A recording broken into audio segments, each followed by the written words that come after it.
Hi guys, my name is Michael. I am the site admin for the Tennessee Survivalist on Facebook. Um, the Tennessee Survivalist is basically just a Facebook group where survivalists, preppers, bushcrafters, anybody who's concerned about the way things are going today can get together and talk about and discuss different ideas and different things that they can do to be better prepared for emergency situations when they arise. Been a lot of talk lately about people wanting to learn more, and it seems like videos people can pick up on better than they can just reading somebody's posts on the internet. So I decided to make a few videos. I'm going to put them on YouTube, but they're primarily for my group, the Tennessee Survivalists. Anybody is welcome to join as long as you live in Tennessee. Needless to say, anybody on YouTube, watch it. You may learn something from it. I may learn something from your feedback. At the very least, you'll probably find it pretty comical because I suck at this. So, what we're going to do here is, like I said, first off, I want to tell you a little bit about myself. As I said, I'm the admin for the Facebook page, Tennessee Survivalist. Now, I'm not a professional at anything. Matter of fact, I'm not even real good at a lot of stuff.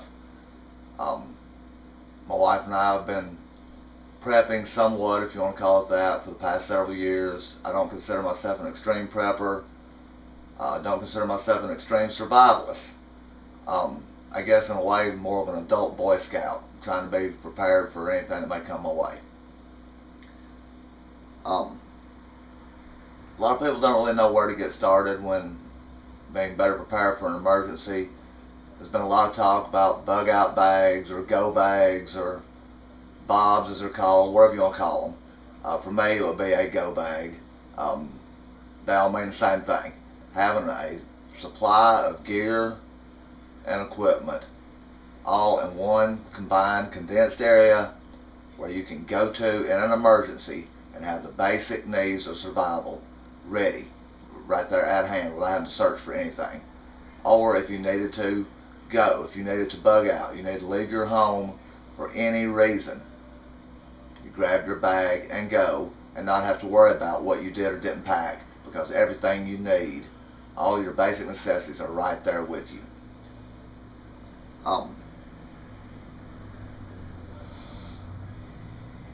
I guess the first thing we want to do, people wonder where to start.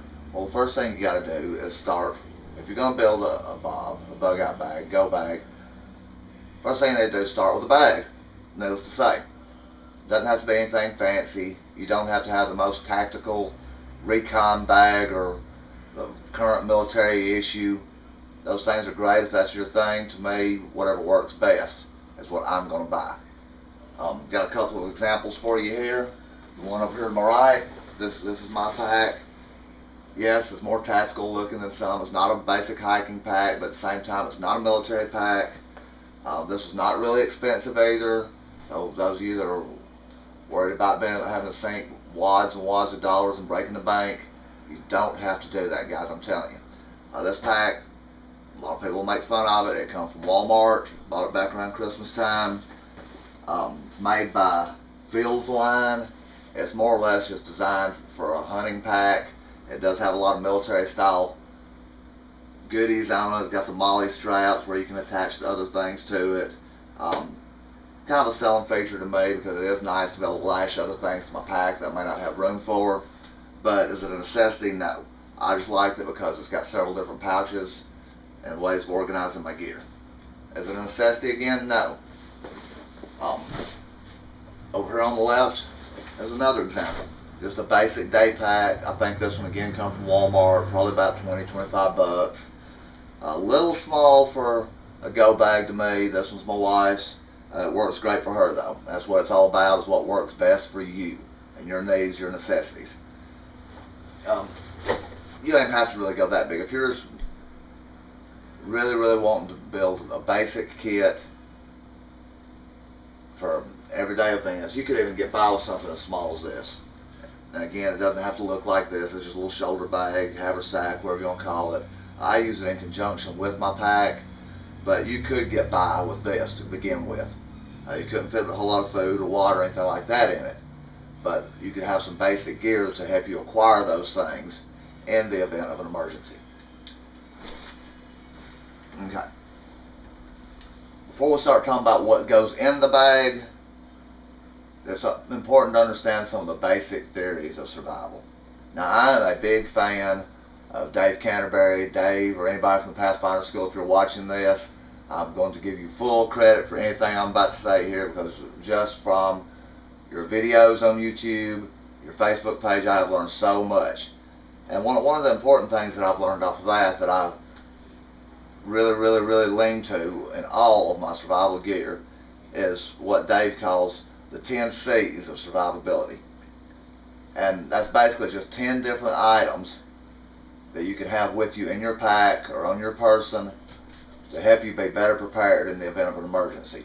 I'm going to give a quick rundown on these. Not going to go into a lot of detail. We'll do another video with a lot more detail on these items. But basically, you would have a cutting tool, which would be a knife of some sort, a combustion device, cigarette lighter, magnesium stick, ferrocerium rod, anything you can start a fire with, matches. Cover. Cover can include your clothing that you have on you, especially if you're dressed weather specific. It could also include a tent, a sleeping bag, a simple large lawn and leaf garbage bag or contractor garbage bag. Anything to help protect you from the elements would be considered cover. A container, that's really important. Water is extremely important to your survival. I can't stress that enough. I've got some examples of some of this I'll go through here in a minute. But it's really important to have some sort of container to carry water in, to collect water with, or purify or sterilize water with, because water is the key to you staying alive. Cordage, some sort of rope, twine, string, a light paracord. A lot of people prefer bank line. Again, later down the road we'll do some videos getting into some more specifics on how to use some of this, but it could come in extremely handy in helping build your shelter if you need to, or even just repairing your gear. Say a shoelace broke, you can use it to make another shoelace, because it's kind of hard to hoof it out to another location, or even just walk around your backyard for long periods of time if you don't have your shoes. Your feet are so important. Candle or candling device would be number 6. That could be a simple candle, anything to shed light on the matter when a power outage or outdoors at night. Flashlights work well. Modern LED flashlights are even better than that. Again, in a minute I've got some examples of some of this and we'll go over with you. Cotton. Cotton would be the 7th C. Cotton bandanas work well. I really like the bandana because it's really versatile. It can be used for a multitude of reasons. It can be soaked in water, wrapped around your neck, help keep you cool in a very hot environment. It can be used to wipe sweat. It can be used to filter debris out of water. It can be used as a bandage if you got injured, didn't have any sort of first aid kit on you. It's just a really versatile piece of equipment. There's a lot more advanced things you can do with the cotton bandana, such as making char cloths and things. And again, if you don't know what that is, we'll get to it somewhere down the road. Not going to get into it today. A compass. Compass is really important. If you're lost in the woods, of course, needless to say, the compass would help you survive. But even if you were just trying to navigate from one town to another, staying off the beaten path, not following roads very well, knowledge of how to use that compass could not only help you find your way out of a bad situation if you was lost in the woods, it could also help you find your way to where you're going without having to follow modern roadways and road maps. Cargo tape, duct tape is what most people call it. Real important to have that.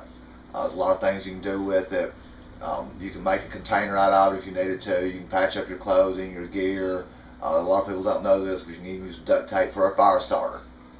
But I would really recommend having some sort of duct tape, or the better brand, the more expensive, better brands are better. I like Gorilla Tape. Any form of duct tape is better than none, though. A canvas needle. If you don't know what a canvas needle is, some people call it a sail needle. It's just a really heavy-duty needle. Works well for sewing up nylon, cordura, cotton canvas, things like that. A lot of your pack material, common needle wouldn't quite do it. canvas needle and some of your cordage. You could use that to repair your gear if necessary. Having all this stuff in your pack wouldn't do you a bit of good if the pack gets snagged and you tear a hole in it. The inevitable happens. You know, I know what you're thinking, well, if I buy good gear, I shouldn't have that problem. That is true, but anything can happen. Weighs hardly nothing. It's tiny. You can buy them at Walmart for $1. It's just real good insurance. Another theory of survival I want to get over before I get into what's in the bag is something called the rule of threes. Now guys, this was really important. All this other may have gone over your head, but this needs to sink in. The rule of threes is simple. The human body, in general, can only go 3 hours in adverse weather conditions, extremely hot, extremely cold, and what have you, without some sort of shelter or covering. If you're in kayaking whitewater, flip your boat, you're up in the mountains of East Tennessee, the streams are cold even in summertime, believe it or not, hypothermia can set in within 3 hours, even if it's 95 degrees outside, just because you're cold, you're wet, the wind's blowing, it's accentuating all that. Within 3 hours time, hypothermia will set in. The same can be said for heat exhaustion. It doesn't take long. It's really important to take care of your body's core temperature. Again, that's something we'll get into more detail later down the road, but these theories are very important. So 3 hours without shelter and your body's already starting to shut down and die. 3 days without water. Water is extremely important. It's probably the sole #1 ingredient that goes in your body to sustain it in a survival situation, or in any situation for that matter. After about 3 days, the human body is starting to shut down, and in effect you're dying without water. You're going to need about 1 gallon of water per day for stockpiling, storing, treating, whatever, if you don't have access to your municipal water or your well. You can go 3 weeks without food. Yeah, I know what you're saying. You go to bed without supper, you wake up the next morning, you're starving to death. Well, guess what, guys? You can live for up to 3 weeks without any food whatsoever. You're not going to feel good. Malnutrition is going to set in. You're going to be really sick, but you will still be alive. Keep that into perspective when building your packs, when stockpiling your gear, and you don't need to just stockpile it. You need to practice and use this gear. The third theory is this one important sentence. 2 is 1, 1 is none. That's simple. What that means is you should always have backup gear, because most everything that I'm going to talk about is very important to your survival, to your sustainability, especially if in the wild or in adverse conditions, hostile environment, whatever the case may be. 2 is 1, 1 is none. I cannot say enough, redundancy is the key to survival. Now, let's get to the pack itself. Like I said, I've showed you a couple of different ones over here. I've showed you kind of a tactical style pack over here to my right. It's not an expensive pack.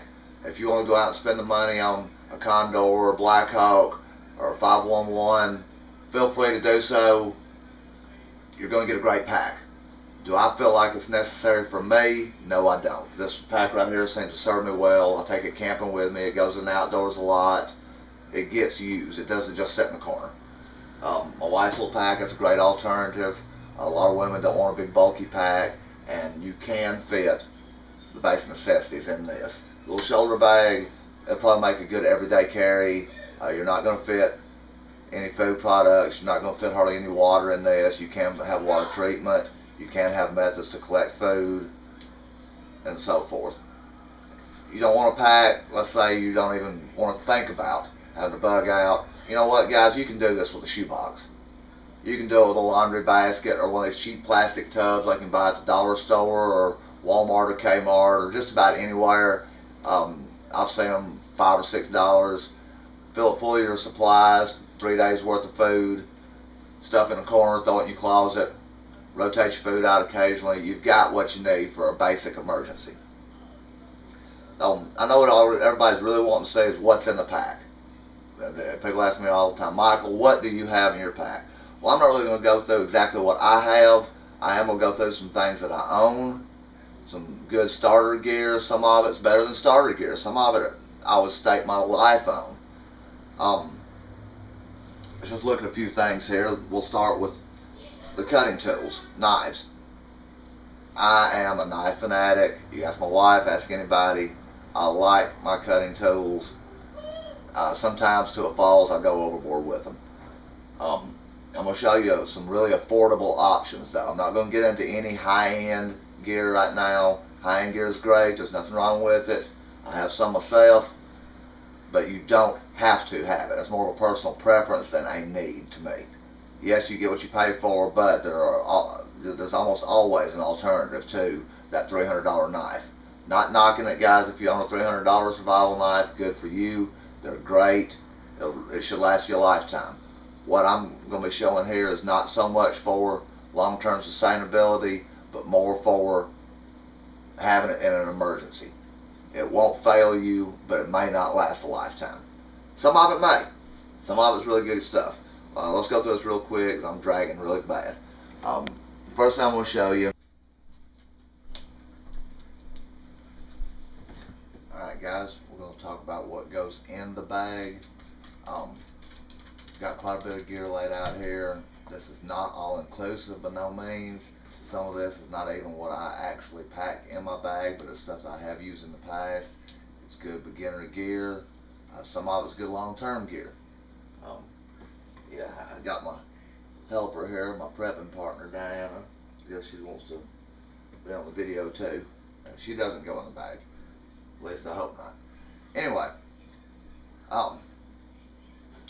when packing your bag or building your go bag or 72-hour pack, whatever it is you want to call it, it doesn't have to be a bag. Like I said, you can start out just putting everything in a tub or a box or a dresser drawer, however you want to do it. I like the bags because if I need to pick up and leave quickly, I can just grab the bag, throw it over my shoulder, and go. Some of the things I'm not going to show you are some of the more important ones. Let's go back to the rule of threes. Shelter, water, food. The three most important things are your survivability. Shelter, again, is going to consist of clothes on your back, plus anything else you've got to help protect you from the elements.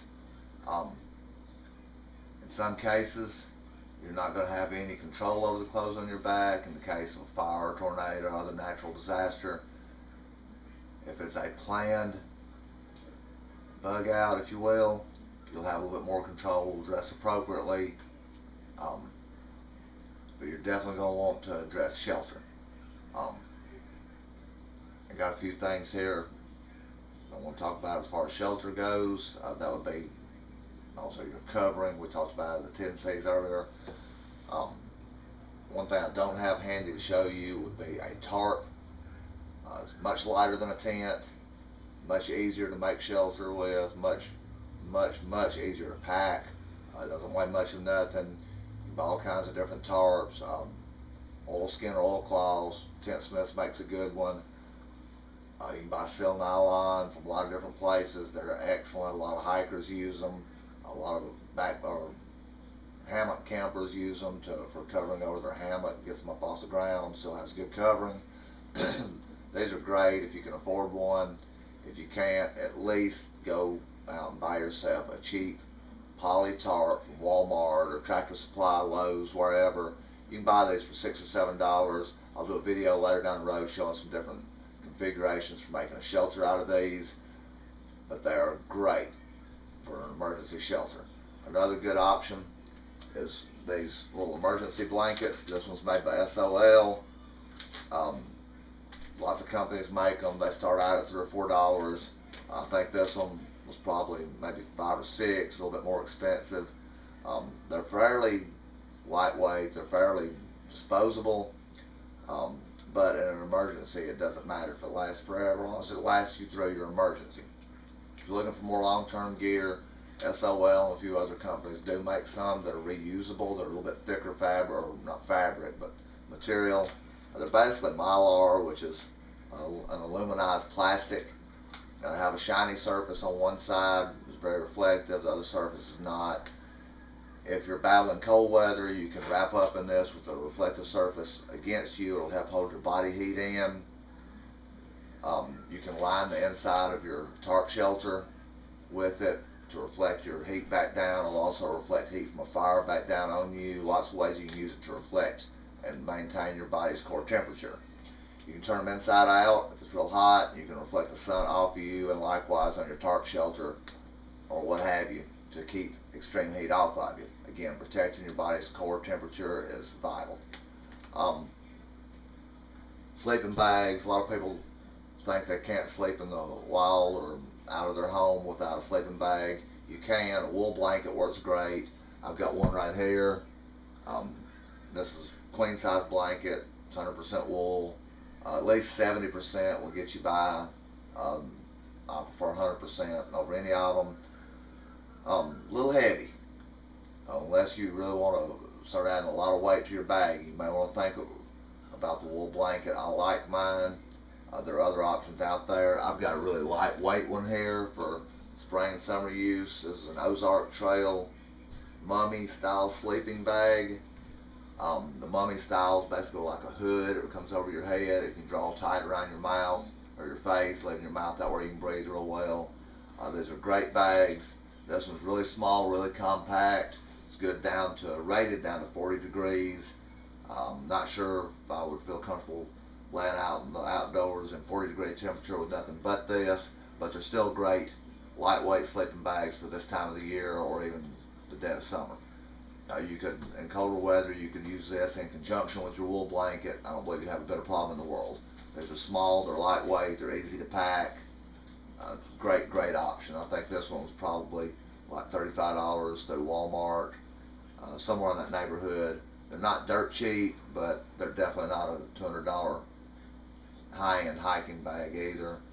You do get what you pay for, but I like this one, and it's a very viable option, easy to pack. Another thing we want to talk about is water. Remember, you can only go 3 days without water before your body starts completely shutting down. Water's heavy. It's going to be almost impossible to pack very much unless you're the Incredible Hulk. 1 gallon of water weighs around 8 pounds. It's not exact, but it's pretty close to that. You're going to need 1 gallon per day per person to ensure that you have enough to get by with. My advice is pack your bag with 1 or 2 quarts. Make sure you have a container where you can gather water, boil water to disinfect it. A lot of people like to use water filters. That's fine if you do, and that just has weight for me. Not knocking it one little bit. The Life Straw makes an excellent product. I don't have one handy, but they're basically just a tube. They're good for around 250 to 300 gallons if I'm not mistaken. You can drink water straight from a stream or even a muddy puddle without risk of E. coli or Giardia or anything else. I don't guess you get E. coli from water, but Giardia is really bad one around Tennessee. You don't want to drink it straight from that stream or anything. You just have no idea what could be in there. Canteens are a good option. I like all of my gear to do at least 2 things. 3 is better. 4 or more is phenomenal. Plastic canteens are very lightweight. They're easy to store water in. They're easier to carry water in. That's about all you can really do with them. You can't put them over a fire to boil or disinfect water. But again, my preference, I'd probably throw a cheap military style plastic canteen in my pack so I could have a sealable water container. 1 quart's good enough for me. I've got multiple ways of collecting water and disinfecting the water. You can get water treatment tabs and drops and the like that do a real good job. Some people prefer a stainless steel water bottle. Those are great. You can collect your water and disinfect the water over a fire just using the bottle itself. Just adds more weight to me. I'm not knocking that idea. A lot of really smart people prefer that stainless steel water bottle. Um, for me, I think I just prefer to have a plastic canteen for water storage, and some of the gear that I've got laid out here on the table I'm going to show you for cooking and disinfecting of the water. Food, I'm not going to have any food products here. A lot of people lean heavy toward MREs. MREs are basically military freeze-dried type food. It stands for meal ready to eat. Those are a viable option. They're lightweight. You can pack a lot of food into a small package. A lot of them don't really taste real good, but we're talking about staying alive, not enjoying a steak dinner. There's a lot of companies out there, Mountain House, Wise Foods, and a few others that make freeze-dried food. You can get little single-serve packets or small meal packets that are good for one meal. They're incredibly lightweight.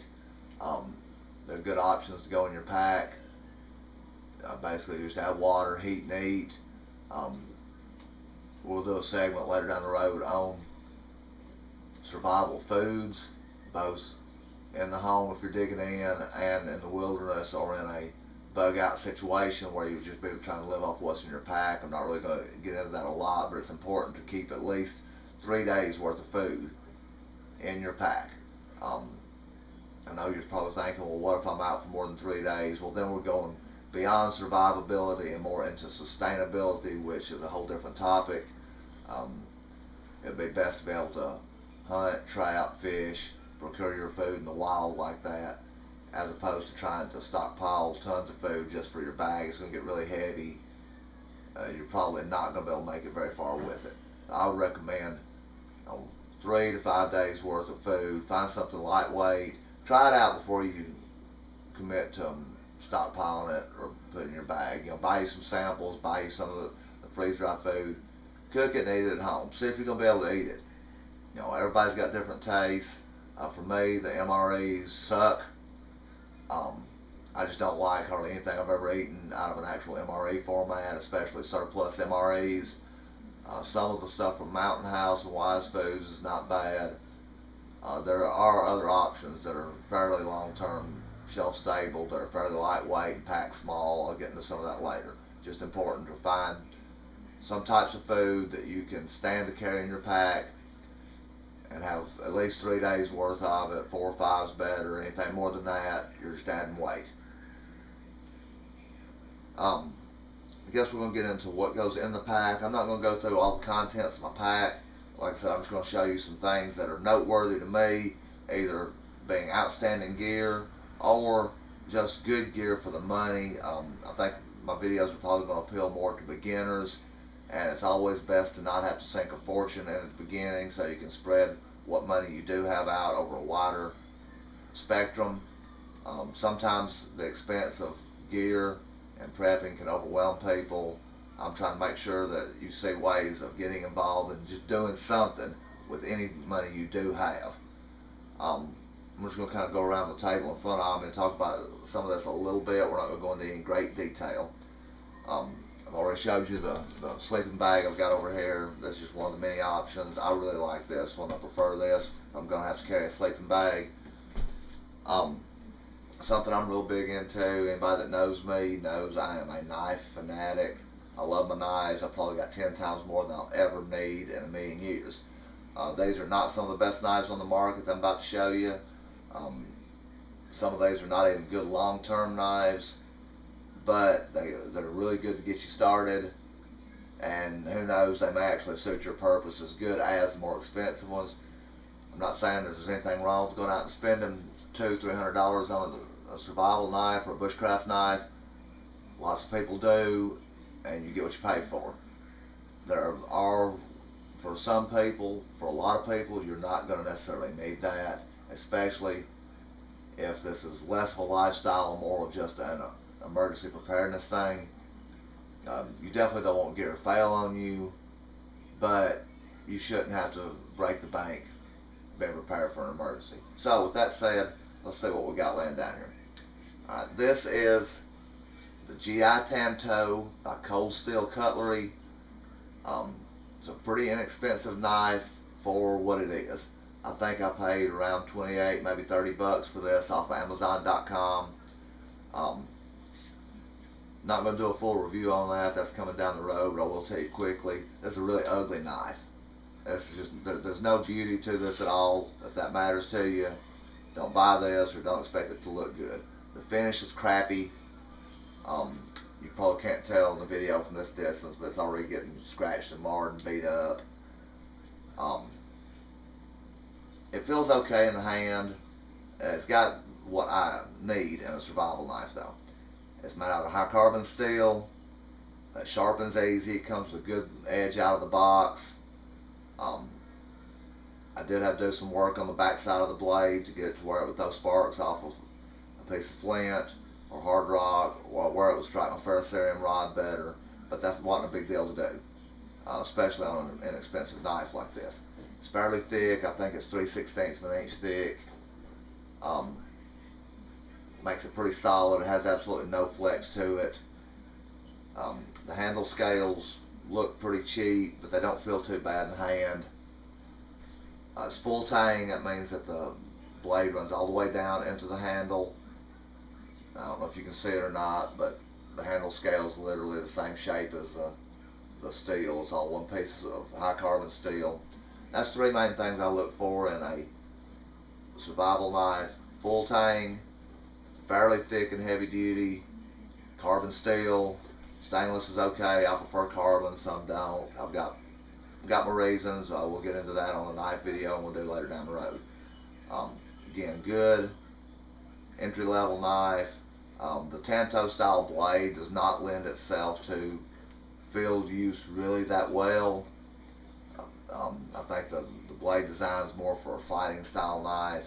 It's not what I've got a knife for, but this thing's really heavy duty. I wouldn't be scared to dig a hole with it if I needed to. I definitely wouldn't be afraid to baton or split a piece of wood, beating and forcing this blade down into a piece of firewood to split it down to smaller pieces. I've done that before. The knife will hold up just fine. The sheath is pretty decent. It's made out of Kydex.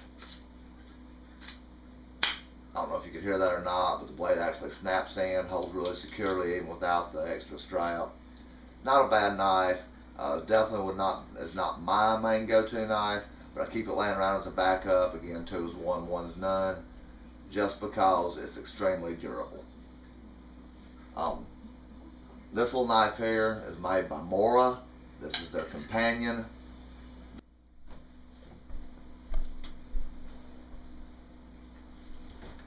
Okay, this is the Mora companion, made by Mora Knives in Sweden.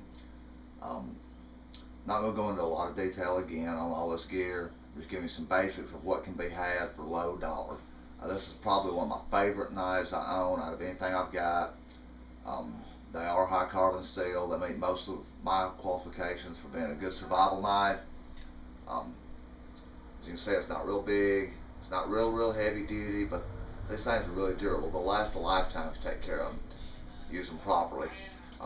Work great for dressing game, for kitchen duties, for fine carving of wood. These can be had for about 16 bucks. Great little knives. Got some others I'm not really going to get into. If you have any questions, let me know. Good knife sharpener is a good idea to keep in your pack. This is not a high dollar knife sharpener. Matter of fact, I've never used this in a million years on any of my expensive knives, but for just basic, common man, entry-level blades that a lot of people are going to keep in their pack, these will work great for maintaining an excellent edge on them. You can keep it in your pants pocket if you want to, carry it with your everyday carry. Good idea to keep a file of some kind, especially if you carry a hatchet. I don't have a hatchet shown here. I do keep one with my gear. I don't have it laid out here. It's got 2 files. One side's flat, one side's round.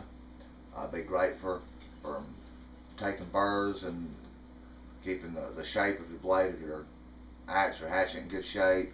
Then you can fine tune it down with a wet rock and what have you. It's got wood rasp on one side. It's flat, a rounded one on the other. It's great for bushcraft type skills where you need to take a lot of material off a piece of wood to make something with in a hurry. Then you can shape it on down with your knife. Um,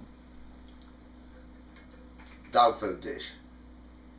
No, it's not for the survival dog here. This is my skillet. I can cook food in this. I can collect water in it. Dig a hole with it if I need to. Doesn't really matter. It's fairly inexpensive. That's probably $3 or $4. You can find them cheap. I picked up a couple the other day at Goodwill, 50 cents a piece. Stainless steel. One thing I do, I probably would take some black spray paint, like some grill paint or high temperature paint, coat the outside with it. The paint will help repel a lot of soot from your fire. It'll also heat a little bit more evenly, but it'll work just fine like that. It's going to get hot, don't have a handle of any kind.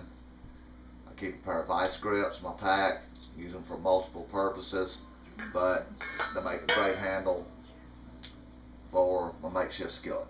Incredibly light, I can pack some soft goods in it. I've got this Stanley bush pot here. Stanley makes these, are about 15 bucks. I love, love, love this piece of equipment. It's basically, what, I guess 24-ounce container. It's got a little handle, flips open. You can heat water in it, you can cook in it, you can make soups, ramen noodles, if you're packing ramen with you, whatever. Got a lid that comes off, a little strainer in it, a couple of cups inside. Makes a great bush coffee pot as well if you're packing coffee with you. The stainless steel cup I found, it nests in it perfectly. You can also collect water in it. Just another container to have. It's stainless, it'll withstand using over the fire. Got folding handles. I bought it because the bush pot nestles perfectly in it. Lighting's always important to have. Several options there. You can get these little cheap lights here. They're a couple bucks each. I keep something like this in my pocket at all times. Got one in every pack we've got. Probably got a couple in my pack. They're lightweight. They're fairly bright. They're LED. They'll last quite a while. They withstand a lot more abuse than I think. I've dropped these on rocks and done stuff quite a bit, and they still seem to function good. Little lanyard is a piece of junk. It'll fall off on you the first time you get the least bit rough on it. Might as well just take it off. It runs on 3 AAA batteries. Keep an extra set of batteries for any of your lights in your pack. Check them occasionally. Rotate the batteries out maybe once a year. These are great.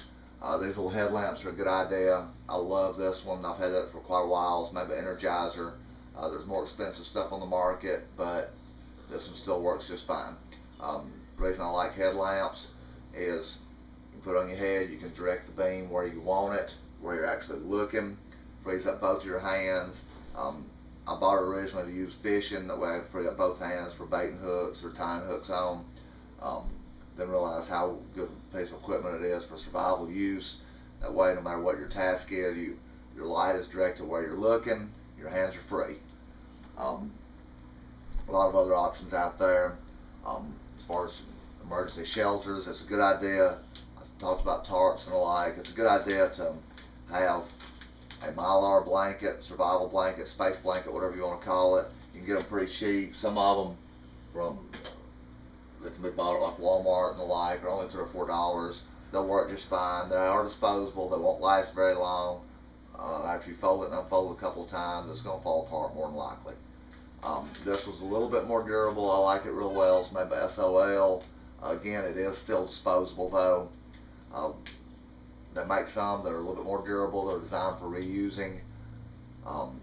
That's probably the best bet. This one right here will work. Even the cheap ones will work just fine. They basically have a reflective surface. You can wrap up in them. It retains your body heat. You can turn around the other way. It reflects off radiant heat from the sun, what have you. There's a real good idea for having to protect your body's core temperature. This little first aid kit here, it's nothing fancy. I think it's probably $12, $15. It's 123 pieces. Probably not the most high quality gear in the world. I like the little bag. It's got different pouches and pockets in it. It opens up kind of like a notebook. I don't know if you can see it very well or not. There's other options out there. A lot of people don't even prefer to buy a pre-made first aid kit. As a matter of fact, you can probably save money by building one. If you don't know what you need to put in one, go look at a commercial first aid kit.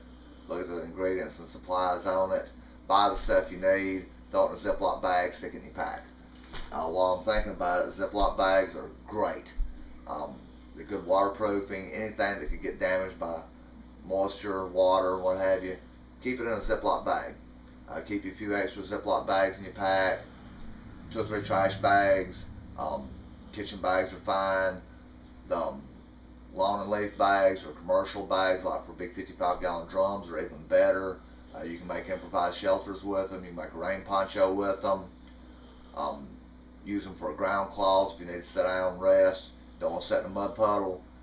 There's so many uses for such small investment, such small space. There's probably a lot of things I'm forgetting. Probably a lot of things we should have gone over that we didn't. Basically, I just want to make this video to introduce myself, show y'all a little bit about some basic survival gear, show you that you don't have to spend a fortune to get started. First thing you want to do is get you a pack, box, tub, something to keep your gear in. Look at your 3 main needs of survival: food, clothes, and shelter. In this case, your clothes and shelter are going to revolve into one that we call covering. Water is going to be a necessity. Remember the rule of 3s: 3 hours without water, 3 hours without shelter, 3 days without water, 3 weeks without food. Base your gear on that. Make sure you've got shelter. If you don't plan on bugging out, you prefer to stay in your home, you've got shelter there, but it's a good idea to have some sort of emergency shelter: a cheap tarp, Mylar blanket, space blanket, whatever you want to call them. Throw them in your pack just in case. That's what it's all about, is just in case. Go from there to your water. It's going to be hard to keep more than a quart of water, maybe 2 quarts in your pack. If the stuff gets really, really heavy, water weighs about 8 pounds a gallon. I've got lots of things I keep in my pack to collect water in, but I probably wouldn't pack more than maybe 2 quarts.